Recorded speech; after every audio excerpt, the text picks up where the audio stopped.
Let's check out CSS for the contact sections. All right, here we are.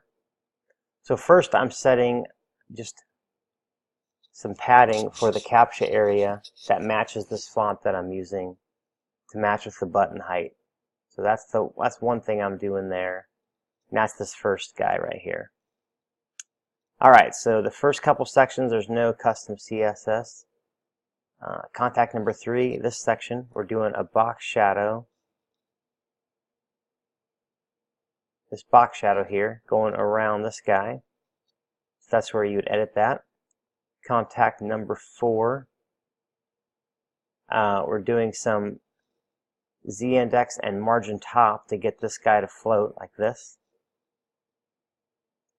And same with the content here, 150, top 150, pushing it down, and then adjusting that on tablet. And that is actually it. The rest of the stuff is pretty straightforward. So that is it for the contact section.